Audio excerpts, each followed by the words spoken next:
You could design your baby's features, would you? According to LA's Fertility Institute, prospective parents can select eye color, hair color, and more. The technology is called pre-implantation genetic diagnosis, or PGD.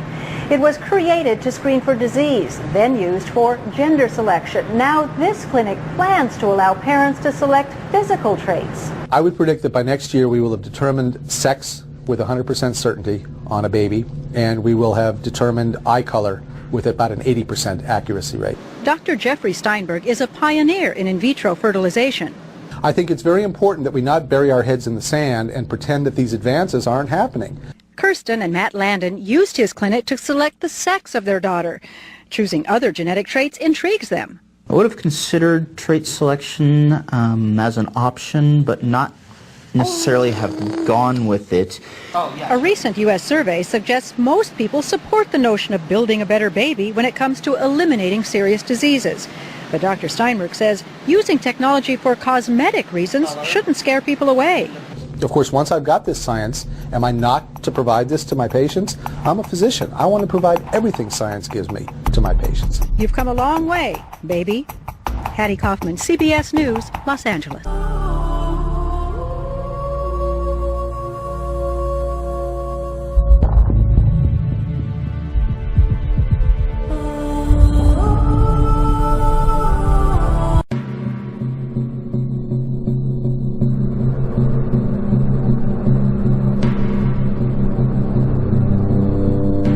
Throughout the course of history, there have been periods when mankind made rapid advances. And then there are those other, much more numerous times that remain rather unnoticed as transitory periods. Now, at the dawn of the third millennium, how will this age be judged by posterity? And more importantly, what form will that posterity take? And what kind of judgment will it be capable of? The world is on the verge of global change. The speed of data transmission has increased by multiples of millions. The rate of globally significant events and that of discoveries and crises is growing exponentially. Our civilization is like an uncaptained ship sailing on rough seas with neither chart nor compass, all the while moving faster and faster. The time we have to make the right decisions is shorter and shorter. We are facing the choice to fall into a new dark age, into affliction and degradation, or to find a new model for human development and create not simply a new civilization, but a new mankind. We are going to become gods. Period. If you don't like it, get off. You don't have to contribute. You don't have to participate.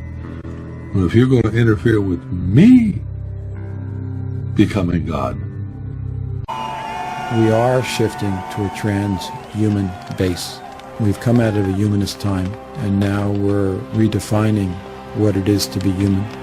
Whether we like it or not, we're becoming cyborgs. We're becoming transhumans. We have the opportunity now to try to do things better than nature has done. Why not have a stronger arm than we have? Why not be able to run faster? Why not be able to have tougher skins?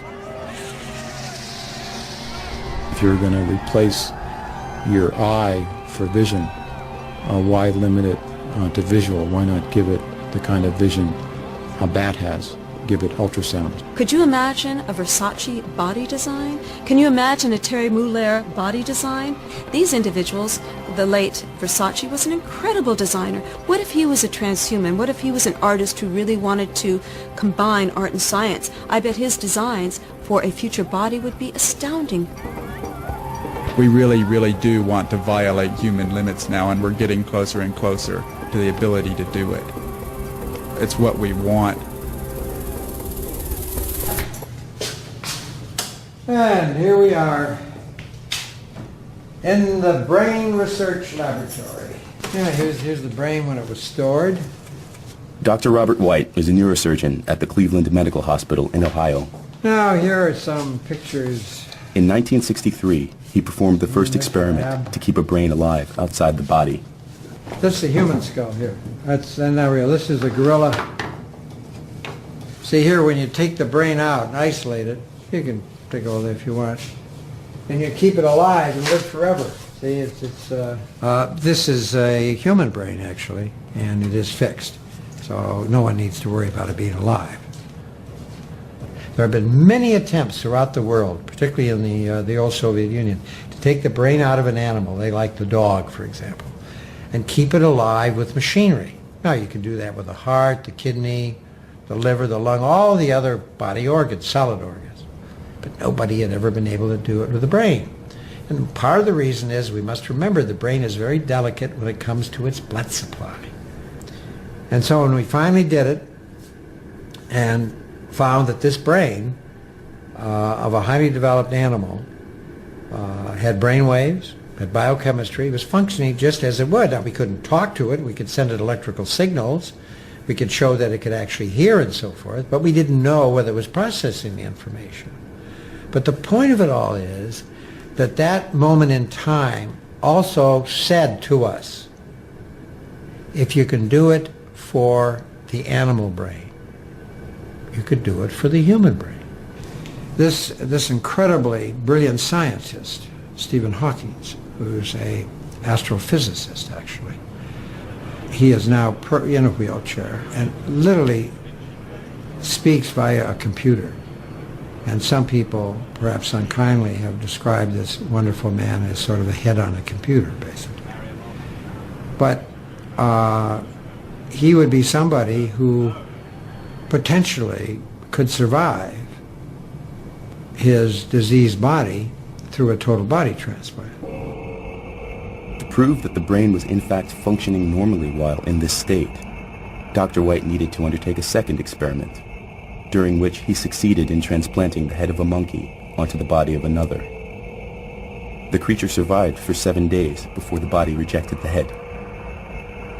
In the monkey experiments, these animals are as much a monkey as they were when they were in their own original body. So I would presume, and I'd go beyond that, I would be assured that the monkey personality is retained. So consciousness can be transplanted. Obviously, personality, if you want to speak of the monkey having personality, can be transferred. And so you might ask, where did this bring us as far as the human spirit or soul goes? And I guess you could argue it can be transplanted.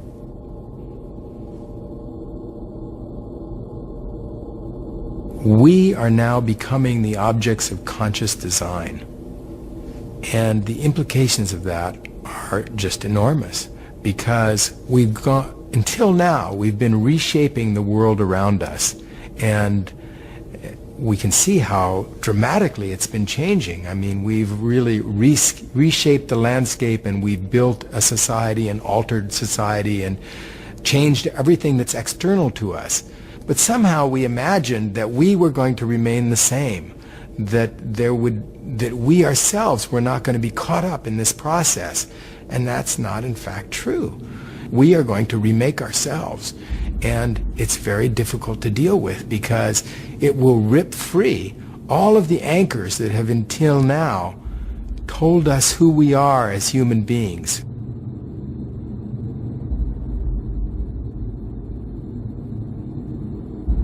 We're at the end of a definition of what a normal human being is.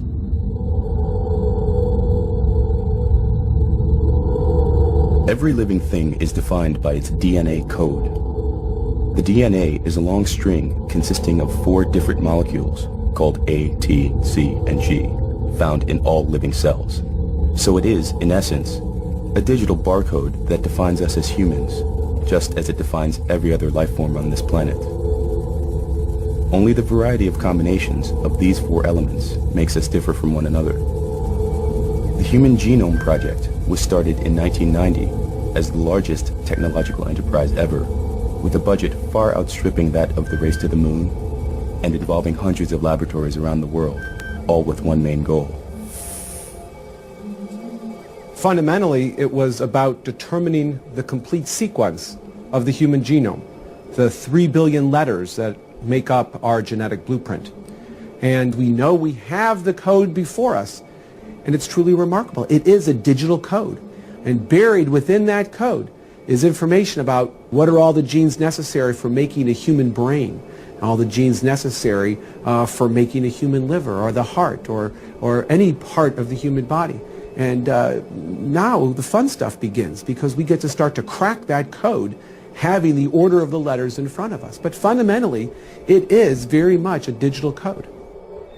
The secret of life itself, the DNA molecule, a genetic discovery that could give man the ability to create life to specifications. Never have we had such opportunity, or such awesome responsibility.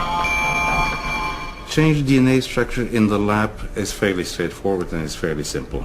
You can study a piece of DNA to unravel its function, you modify the composition, and you see what the effect is on function. That's daily routine in a lab that has this technology. Going from the lab to the person to therapy, in theory, is the same thing and is as simple. In practice, it has been shown that it's a lot more difficult.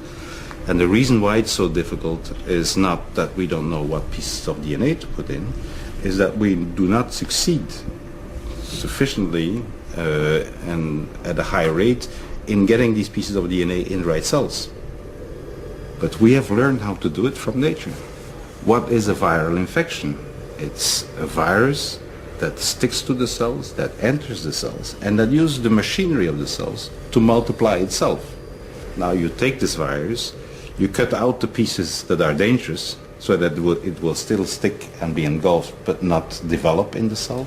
And then you add to this some other tools that the virus then can use to cut out the bad DNA, stick in, splice in the good DNA. This is a mechanism that is used now to do gene therapy using viruses. The ability to tamper with our genes has obvious applications. We can change DNA to prevent or cure hereditary diseases. We can alter the DNA of donor organs that are to be used for transplants so that the body of the recipient won't reject them. The organ doesn't even need to come from a human being. It could perfectly well be that of an animal. Pigs would be a good supply of kidneys or other organs to transplant in humans. But because of the difference between the two species, the pig kidney or the pig liver will be rejected by the human. So if we can humanize the pig kidney by putting in some human DNA, which will make the cells look a little bit more human, so that they are not rejected by the person immediately, then there's a better chance that you'll have a take. And this is tried to humanize animal tissues, and it's becoming a big industry because we need more organs.